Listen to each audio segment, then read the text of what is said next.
seed saving method that I use for saving very lightweight small seeds. Why do we want to save our seeds? They don't really cost all that much, and most of the time we can't use them all anyway. Benjamin Franklin said, "A penny saved is a penny earned." That's one reason. Every little bit counts. Well, if you have a plant that's particularly successful in your garden, it makes sense to save those seeds in a process that we've been using for generations known as selective breeding. Let's get started with the video. Okay, onions being biennial, I had these small bulbs left over, so I decided what I would do is just replant them, and I could harvest some green onions, but what I was really after was onion seeds. So I just planted them like you would any other onion, relatively shallow, covered them up with some compost, and waited. Watered them in. That was pretty much it.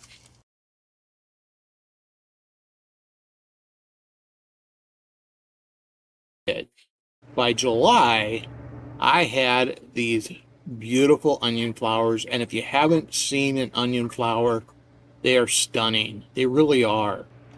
The bees loved them, wasps and stuff loved them. It was wonderful, and they lasted a long time, but by August they started drying out, and I pulled them, and it was mid-September. It's time to separate the seeds. Now all I do is just break it up as best I can, work it with my hands, and just try to get that seed separated. These I probably should have let them dry maybe another week, but that was okay. If you ever bought that ditchweed that we used to get in the 1970s, you'll probably recognize this method. Basically, what you're doing is you're allowing gravity to take the heavier seeds down to the bottom while leaving the lighter organic chaff flour toward the top. You want to do this, you want to work this very slowly and several times to actually get it pretty clean. There is a different method that I've used where you take a fan and you blow the chaff off, the flour and stuff off, leaving the seeds behind. But these seeds were just far too light for that, and I wound up just making a big mess. So lighter seeds, this is a good method of doing it.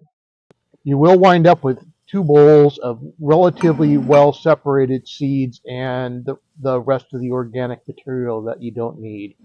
Now, never store your seeds in anything plastic. Paper envelopes work really well. They breathe, they let out any moisture. Moisture is the enemy of seed storing. It can create mold problems and funguses, and it just, you store it in a paper envelope if you can.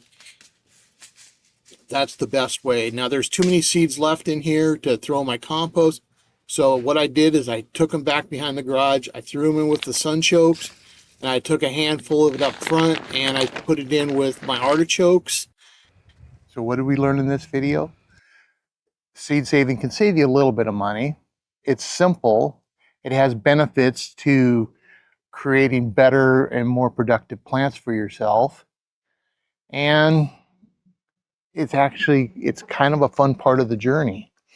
So if you get something out of the video, like, share, and subscribe, and have a great day. What is up, London?